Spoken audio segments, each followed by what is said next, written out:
Boa tarde, pessoal. Eu me chamo Gustavo. E eu me chamo Vinícius.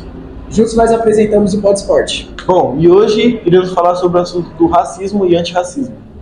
É isso mesmo. E hoje nós temos aqui convidados especiais, como o Yuri, do terceiro B, temos o Brenner, nosso vice-diretor, temos a Aline, do segundo A, temos também a Emanuele, do primeiro B, temos também a Maria Fernanda, do segundo B, temos a Yasmin, do primeiro A, e temos o Felipe Bastos. E também temos a Karine.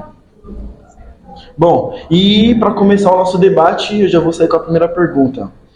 Por que ainda existem pessoas que acreditam que o racismo não existe? Porque falta nessas pessoas o letramento racial. Então, o que significa isso? A educação. É nesse ponto que nós, como escola, entramos.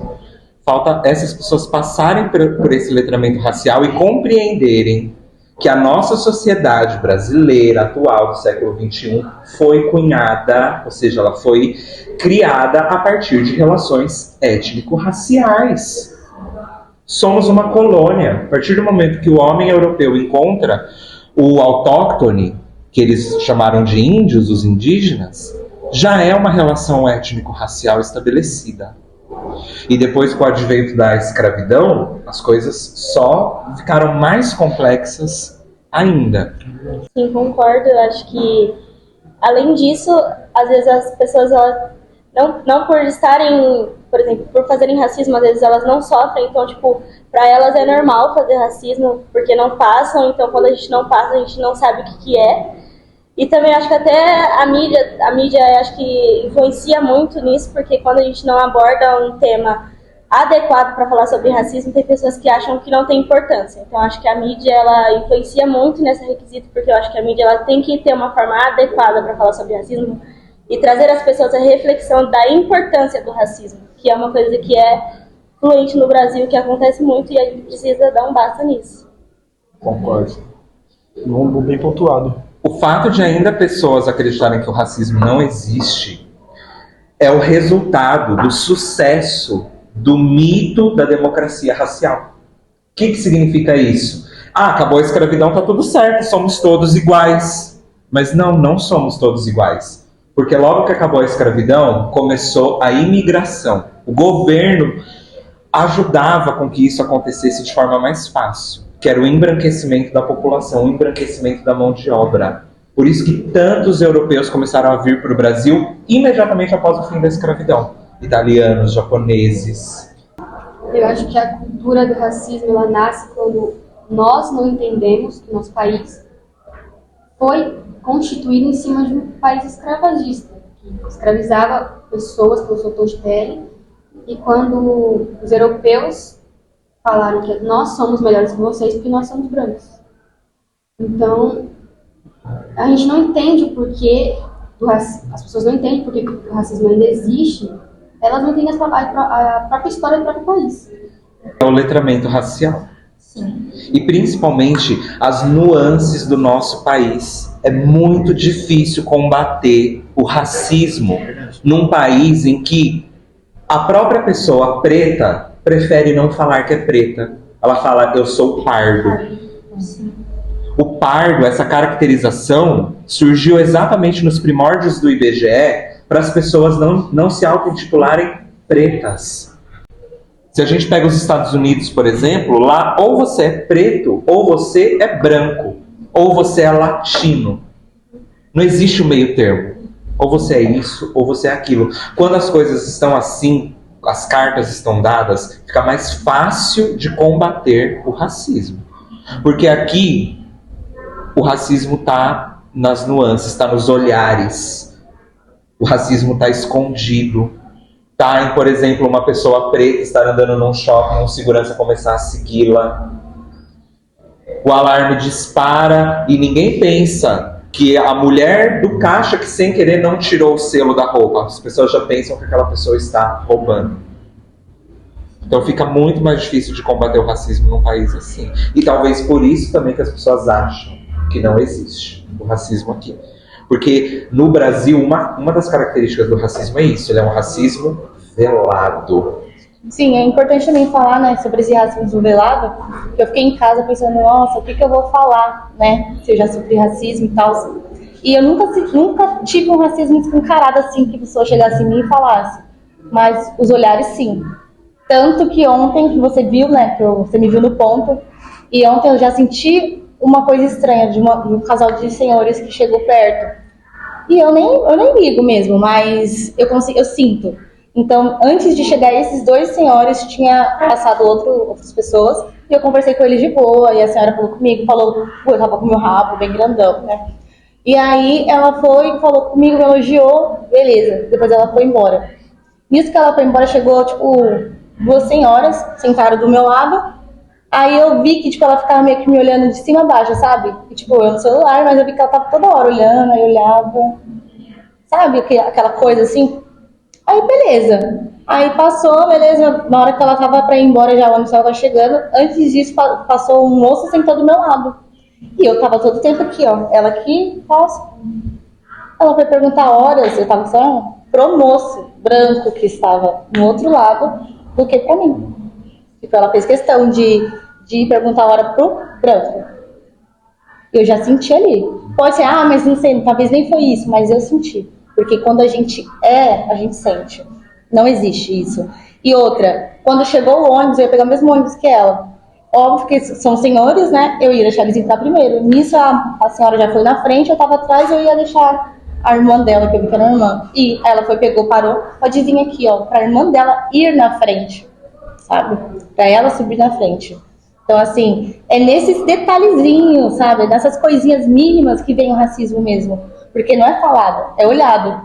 Claro que eu não fiquei mal nem nada, porque antes disso, graças a Deus, né, eu sei de mim e tal, já chegou pessoas que me elogiaram antes disso tudo acontecer. Mas, tipo, você vê no jeito que a pessoa te olha, é diferente.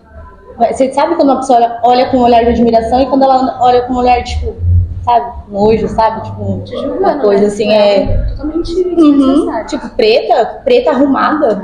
Por quê? Preta arrumada não é assim. Essas horas.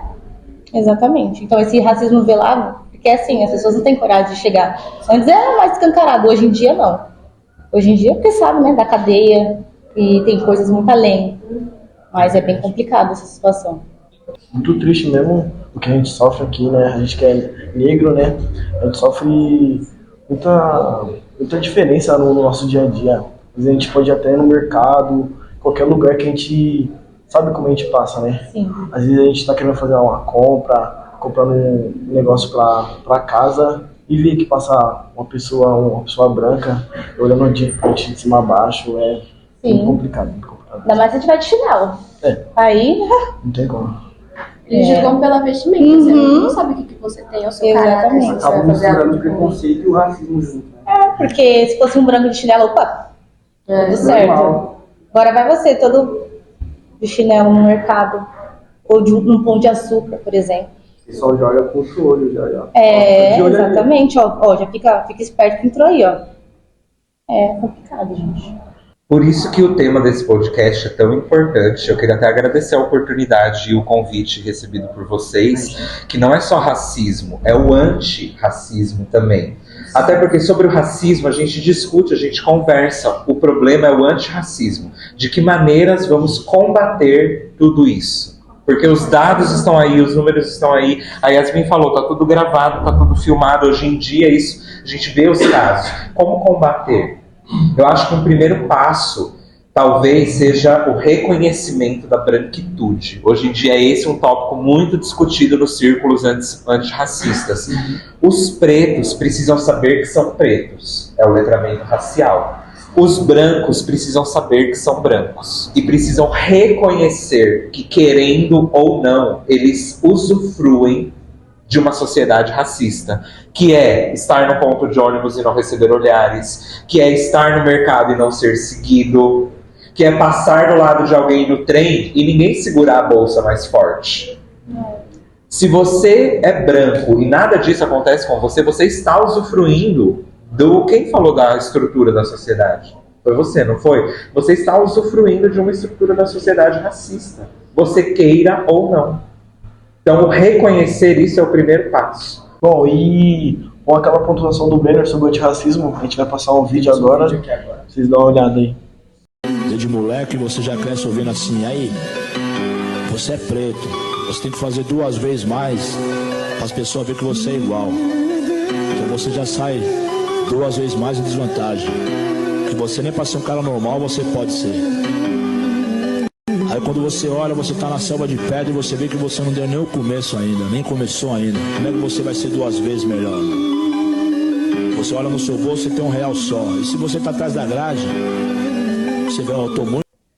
Bom, pessoal, a gente queria saber de vocês se vocês acham que esses trabalhos antirracistas, né, eles ajudam e se eles têm algum efeito na nossa sociedade.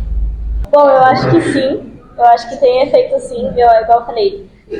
A mídia ela tem um papel muito importante nessa questão sobre o racismo e o antirracismo, porque algumas mídias elas abordam temas muito importantes e de reflexão. Por exemplo, a Karina falou que aconteceu lá com ela, é um momento de reflexão. Pô, mano, ainda acontece. E é muito coisas mínimas, não é tipo muitas coisas grandes, é coisas mínimas que a gente tem que perceber. E muitas pessoas não aceitam. É brincadeira. Mas não foi nada não. Ela tava só querendo fazer isso e tal, mas não é nada sério. É coisa da sua cabeça, não acontece e tal. E eu acho que a mídia tem um papel muito importante em abordar essas ideias com projetos, com falas de pessoas que já sofreram. Eu acho que é muito importante para as pessoas pensarem e refletirem, eu preciso mudar. Isso não é certo. Eu acho que tem que ter, é muito importante porque tem que ter essa reflexão de todos, não só de pessoas pretas ou brancas, tem que ter de todo mundo.